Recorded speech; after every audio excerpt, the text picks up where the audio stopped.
8:09 leo la nota de Reforma tal como la trae en primera plana. Creo que la sintetiza bien ahí el debate en torno de la Guardia Nacional. La nota la firman Antonio Baranda y Claudia Guerrero. Dice: el presidente López Obrador anticipó ayer que el Poder Judicial resolverá si es constitucional o no que la Guardia Nacional pase al control de la Secretaría de la Defensa sin una reforma a la Constitución. Cita al presidente: si se considera que es violatorio de la Constitución, van a acudir los conservadores a la Corte, ya lo anunciaron, pero lo que yo quiero es cumplir con mi responsabilidad. Soy el presidente de México y creo que conviene que la Guardia Nacional quede como una rama de la Sedena para que se le dé estabilidad en el tiempo y no se corrompa. Palabras del presidente López Obrador. Sigo leyendo la nota. Ayer el colectivo Seguridad Sin Guerra aseguró que entregar la Guardia Nacional a la Sedena por un acuerdo presidencial es un golpe militar a la Constitución.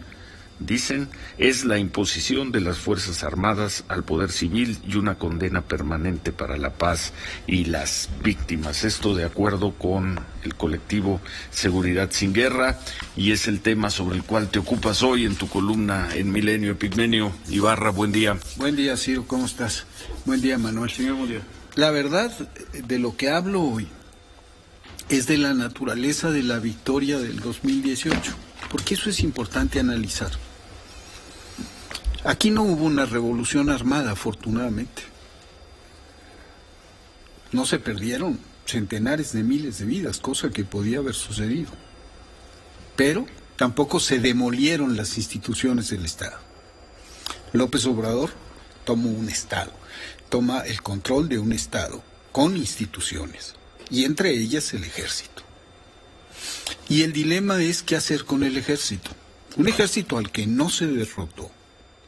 Un ejército que es distinto por la extracción social de sus integrantes, por la naturaleza de su origen. Es un ejército nacido de un movimiento revolucionario, por que no tiene nexos históricos como otros ejércitos de la región con la oligarquía, pero que ha cometido crímenes de lesa humanidad por órdenes de los presidentes. ¿Qué hacer con esa institución? Transformarla y utilizarla. ¿Se puede? Yo estoy convencido de que sí. ¿Se debe? Es urgente. Este país necesita a sus soldados del lado del pueblo y no contra el pueblo. ¿Cómo puede tenerlos? Y entonces planteo por lo menos 4 cosas. Una, los ejércitos cambian si cambia el mando, la doctrina, la misión, la composición de la fuerza y el orden de batalla. Eso lo estamos viendo en el terreno. 2, los ejércitos cambian si cambian las herramientas por las armas. Los ejércitos cambian si trabajan en el esclarecimiento de la verdad, la recuperación de la memoria histórica y el deslinde de responsabilidades, porque a los ejércitos les hace bien reconocer sus culpas. No hablo en la columna, pero te decía yo que sucedió una cosa que registró poco la prensa, en su profundidad y en su importancia.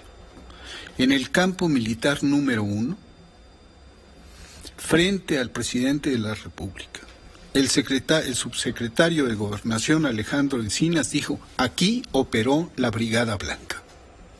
Desde aquí se ordenó la operación Telaraña, se produjeron capturas ilegales, torturas y además desapariciones. Hace medio siglo. Y en ese mismo lugar, Micaela Cabañas, la hija de Lucio Cabañas, quien aprendió a caminar en las mazmorras del campo militar número 1, hizo una narración de lo que le sucedió a su padre. Estos hechos que parecen menores, la instalación de la Comisión de la Verdad, lo que puede pasar con Ayotzinapa, el deslinde de responsabilidades, también tiene un efecto transformador dentro del ejército. De acuerdo. Estás en lo esencial y por lo visto estás completamente de acuerdo con la decisión que ha anunciado el presidente López Obrador y que seguramente concretará vía un acuerdo, todavía no publicado, decíamos, un acuerdo, un decreto en los próximos días. Sí, porque veo lo sucedido con la Policía Federal, con los cuerpos que la antecedieron, y veo la capacidad corrosiva y corruptora del Estado también.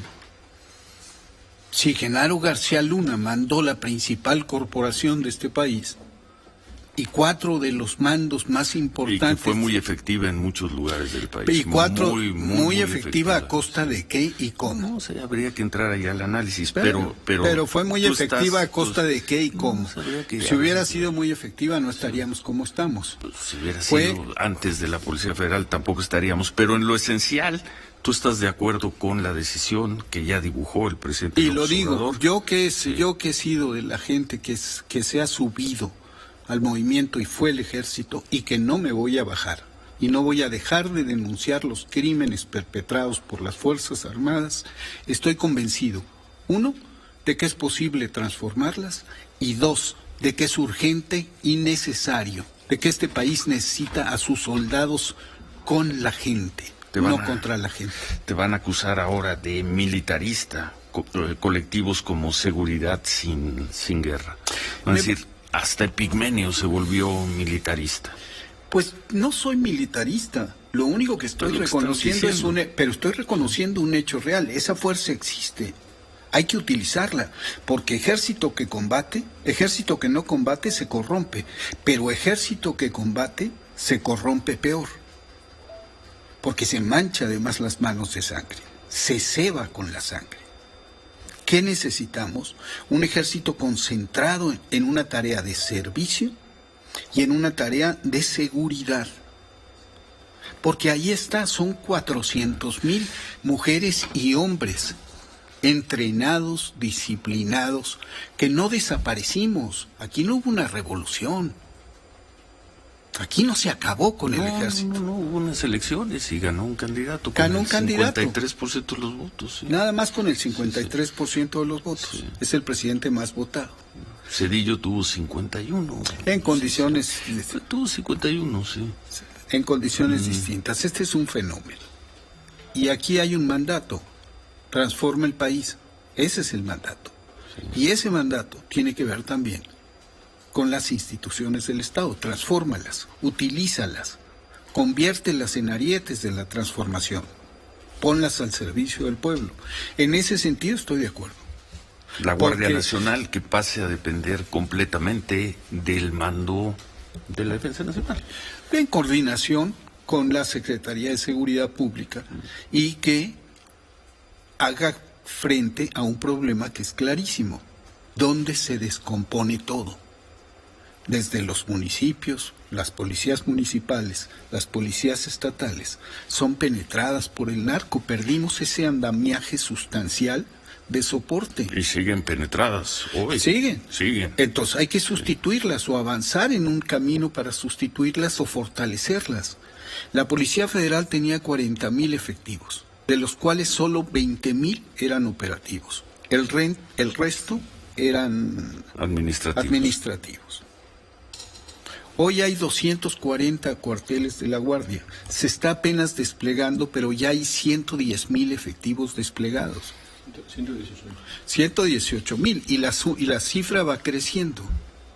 Entonces, es importante que tengamos algo, una fuerza que sea sólida, que sea institucional, que soporte la corrupción, pero con una vocación de respeto a los derechos humanos. Entonces, sí se puede cambiar, sí.